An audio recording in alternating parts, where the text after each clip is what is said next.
estamos iniciando o nosso curso de Filosofia Espírita e Interpretação dos Evangelhos segundo o Espiritismo.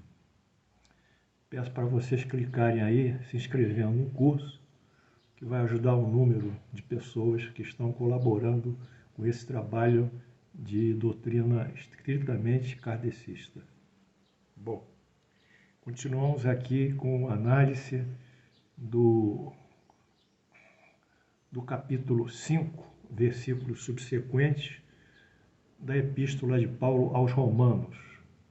Vamos dar continuidade, porque esse é um tema muito interessante e que nós vamos fazendo um paralelismo e uma comparação com a doutrina espírita, mostrando o que Paulo propõe, dando a significação do que Paulo propõe e ao mesmo tempo que a doutrina propõe sobre essas questões.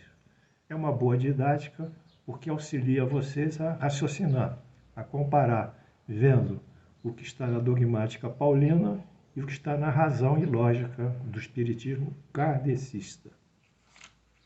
Sabemos hoje que tem uma grande imensidão de palestrantes, mas que falam sobre espiritualismo, falam sobre diversos temas, mas não cravam dentro da doutrina kardecista e não dão referências efetivas e evidências que estão contidas nos livros da codificação espírita, que são os livros ditados por Allan Kardec, e também na Revista Espírita.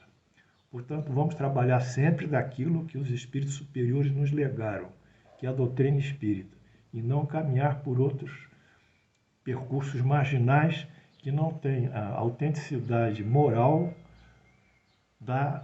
do discurso dos espíritos superiores e do próprio Allan Kardec, que para nós também é um espírito superior, encarnado. Só assim ele poderia dar curso a esse trabalho. Vamos aqui continuando em Paulo. E porventura Deus é somente os dos judeus? Não, não é também dos gentios? Sim, visto que Deus é um só, o qual justificará por fé o circunciso e o mediante a fé o circunciso. Ou seja, Paulo nivela agora os gentios aos judeus. Os gentios não são circuncidados e os judeus são circuncidados. Mas isso tudo é nivelado na justiça divina que traz a dogmática da fé. Paulo não diferencia judeus e gentios, e que tem por pacto abraâmico simbolizado na circuncisão. A circuncisão é um pacto que Abraão fez com Deus e consta em Gênesis 17, 9.13. Disse-lhe mais Deus a Abraão: guardarás a minha aliança, ao pacto. Tu e a tua descendência, no discurso das gerações. Esta é a minha aliança, que guardareis entre mim, vós e a tua descendência. 2 pontos. Todo macho entre vós será circuncidado. Circuncidarei a carne do vosso prepúcio. Será isso por sinal de aliança entre mim e vós. O que tem 8 dias será circuncidado entre vós, todo macho nas vossas gerações. A minha aliança estará na vossa carne e será aliança perpétua. Eis aí o pacto abraâmico simbolizado na circuncisão. Jesus, por ser judeu de nascimento, também foi submetido à circuncisão.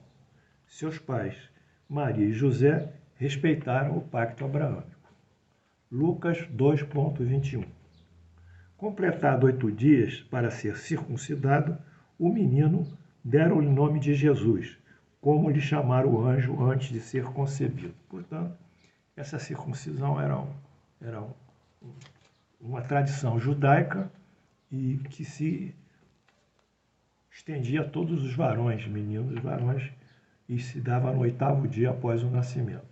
Jesus, como nasceu judeu, vivia no meio judeu, seus pais judeus, Maria e José, obviamente foram ao templo, à sinagoga, e lá fizeram a cerimônia de circuncisão, como consta aqui em Lucas 2 e 21.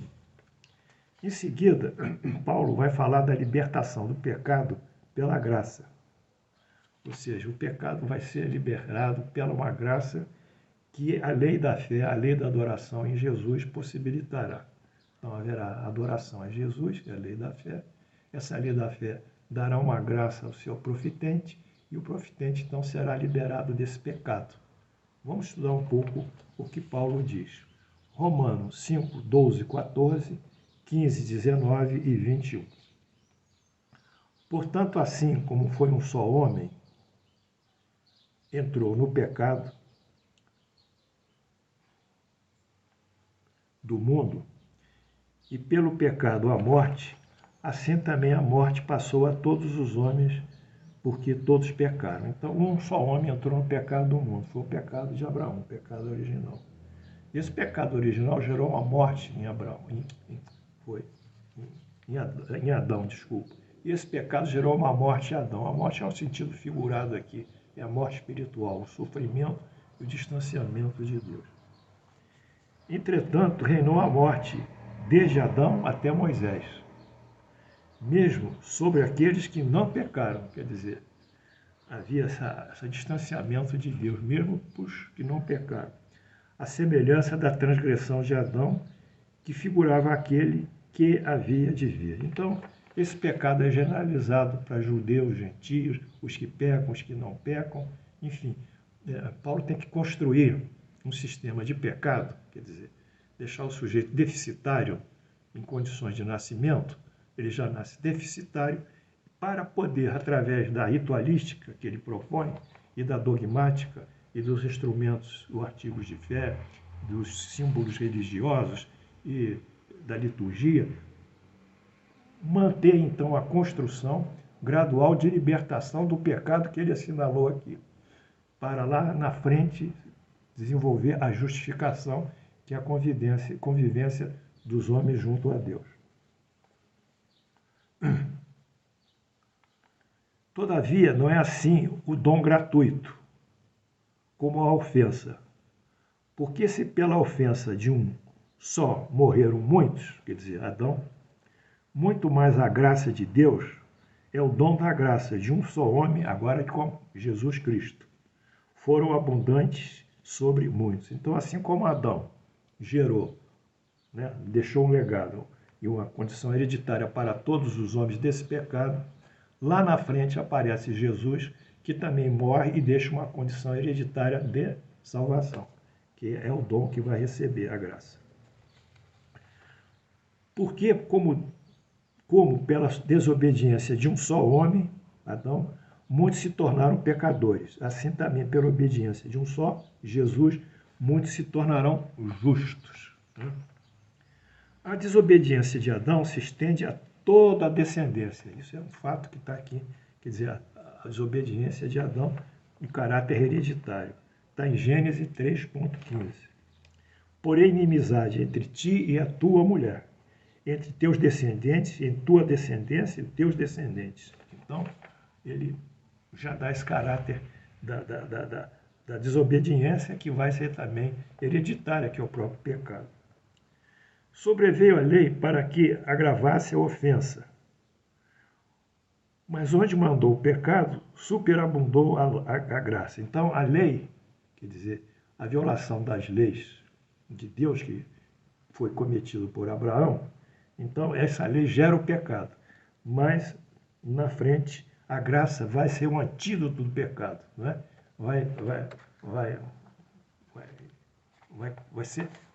Vai negativar o pecado e positivar a justificativa. Ele continua, a fim de que, como o pecado reinou pela morte, assim também renasce a graça pela justiça, para a vida eterna mediante Cristo nosso Senhor. Então, justamente essa manobra dogmática, essa construção dogmática, essa linha de pensamento dogmática, essa elaboração dogmática, colocando o sujeito inatamente como pecador, porque ele já recebe a herança abraâmica, negativado deficitário na sua condição, já é pecador inato, hereditariamente recebe essa condição, e, a partir disso, a construção para criar, então, um critério de justiça que não está na lei mosaica, está uma justiça que surge com Jesus, mas Paulo é que interpreta essa justiça, alegando que Jesus trouxe essa justiça, mas na realidade ele trouxe a justiça, mas não dessa forma como o Espiritismo pensa. E mediante essa justiça, ele vai receber um dom da graça e, enfim, será então liberado do pecado. Então, é uma situação que para nós não é muito boa, né? Não é muito boa, meus alunos. Nós nascemos com pecado. Será que Deus, nosso Pai, tão perfeito, tão justo, tão misericordioso, criou uma criatura imperfeita? Ele que é perfeito cria imperfeição. Ele que é perfeito cria a sua criação mais elevada e mais sublime, já imperfeita. Nós já nascemos com um defeito. Não é possível conceber isso pela boa lógica e pela boa razão, já que Deus é perfeito, ele só pode criar coisas perfeitas. Então, essa condição de nos trazer para o déficit inato é uma condição necessária na doutrina paulina que vai nos reabilitar mais tarde. Quer dizer, se nós não formos pecadores, não existe doutrina paulina. Se nós não nascemos inatamente com pecado, não existe doutrina paulina. Portanto, a raiz da construção da doutrina paulina é a concepção do pecado. Mas não foi isso que Jesus disse. Disse que nós somos filhos de Deus e repetiu o que o Salmo 86.2 disse: eis que sois filhos do Altíssimo, eis que sois deuses, sois todos filhos do Altíssimo. Ele já dava consignado a nós uma herança divina de Deus. E na Gênesis, no primeiro livro de Moisés, está: e Deus criou o homem à sua semelhança. A sua semelhança criou o homem e a mulher, ambos. Quer dizer, nós somos criados à semelhança de Deus, e não à dissonância de Deus. Então, essa concepção paulina fere dois princípios: a nossa hereditariedade divina, que vai alcançar a perfeição, e, ao mesmo tempo, também a nossa condição de sermos criados à semelhança, não somos iguais, semelhança de Deus, porque temos vontade, temos inteligência, temos consciência, temos uma série de atributos que os animais não têm. Os animais não têm uma inteligência, eles trabalham muito pelos instintos, né? Mas essa inteligência, essa elaboração intelectual, essa construção de pensamento e essa fé, sobretudo, em Deus, isso é próprio do homem, do espírito avançado. Portanto, nós ficamos assim numa situação, meus alunos, de certo desconforto com essa construção. Mas essa construção foi criar o catolicismo, né? Temos que entender que as religiões independentes do catolicismo, como todas as demais, são criações do homem. Não foram criados por Jesus. Jesus é um ser diferenciado. Ele veio trazer os seus evangelhos. Ele não veio criar uma igreja específica dele que viesse a discriminar todos que desconheciam ele. Assim como Paulo diz aqui que o pecado, na sua concepção, envolve judeus e gentios, assim também a doutrina evangélica, ela vai envolver judeus e não judeus de outras religiões, mas só que nas outras religiões, esses princípios morais que são universais, trazidos por Jesus, eles têm uma concepção de acordo com aquela cultura. As religiões são uma espécie de plantas. Cada uma vai crescer num determinado terreno. Há um terreno das temperaturas polares, ele cresce os musgos. Há um terreno da região dos trópicos, ali cresce a vegetação tropical. Há um terreno dos desertos, onde numa chuva, num regime de chuva, aí crescem os cactos. Então, cada planta ela tem um meio ambiente que ela cresce. Uma cresce sobre os musgos, outra vai crescer sobre as rochas, outra vão crescer debaixo da areia.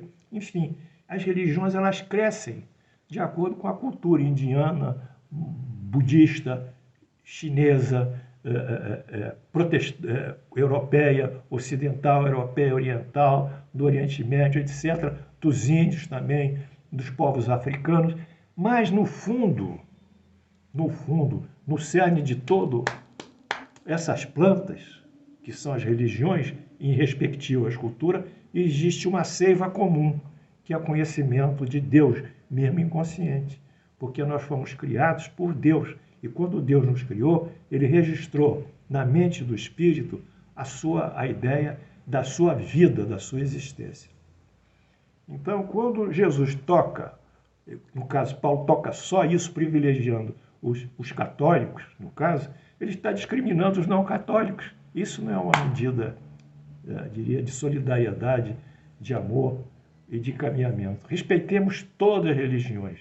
Eu digo para vocês, eu adoro a religião afro-brasileira, adoro o ludismo, adoro a força das reuniões de Umbanda, são maravilhosas. Né? Não é que eu siga esses princípios, porque eu tenho outras concepções, mas eu adoro esses trabalhos, eu não posso discriminar. Muitos espíritas discriminam Umbanda, dizem que é baixo espiritismo. Não tem baixo espiritismo, não tem alto espiritismo. Tem um espiritismo só, que é o espiritismo criado pelo Kardec. Os outros não são. São manifestações espiritualistas, mas não são espíritas. Então, vamos continuar. Interpretação. Portanto, assim como um só homem entrou o pecado no mundo, e pelo pecado a morte assim também passou a todos os homens, porque todos pecaram. Ele continua nessa didática, né? Nós estamos interpretando. Paulo afirma ser o pecado violação da lei de Deus. 1. Condição hereditária. 2. Passando de gerações a gerações, como um código genético. O homem que primitivamente pecou será certamente Adão. E por consequência, a teologia católica criou o conceito de pecado original. É necessário ter a desgraça, ter o pecado, senão não constrói a religião, não constrói a salvação. Bem, acho que vocês viram esses aspectos, que é muito bom, muito racional, muito lógico. Eu gostaria de ser contestado por alguém dizendo que o que eu disse aqui não tem lógica. É uma posição pessoal, mas não é pessoal. É uma posição lógica e racional, calcada lá no que o professor nos deixou, o professor Kardec. Então, fizemos esse quadro aqui, esse algoritmo. Aqui está o pecado e a morte, hereditariedade é o título. Pecado e hereditariedade. Então, tem Adão viola a lei divina, está aqui, seta. Com a violação da lei divina, ele contrai o pecado. Esse pecado gera a morte, que é uma condição da não justificação. Ele não se justifica, quer dizer, ele não flui da vida com Deus, não coparticipa. Então ele está inibido de coparticipar da vida com Deus, de fluir. Então ele sofre. Isso que é a morte. É morte, é afastamento de Deus. E, ao mesmo tempo, esse pecado se transmite pela herança, que é um legado universal, a condição da hereditariedade, e envolve todos os homens. Então, esse é a construção, ou constructo, como a gente diz em latim, do pecado. Construímos o pecado aqui, ó. Muito bem. Então, foi essa aula de hoje que nós queríamos passar para vocês. Nós agradecemos a atenção e amanhã voltaremos mais ainda, cada vez mais com os comentários de Paulo nos Coríntios. E a minha expectativa é, depois o Paulo, como eu disse, é um pensador, ele vai rever o que ele escreveu. Aí vai aparecer a caridade. Por enquanto não aparece a caridade, só aparece efetivamente o pecado. Então, que Deus nos abençoe, muita paz para todos, saúde e até a próxima aula.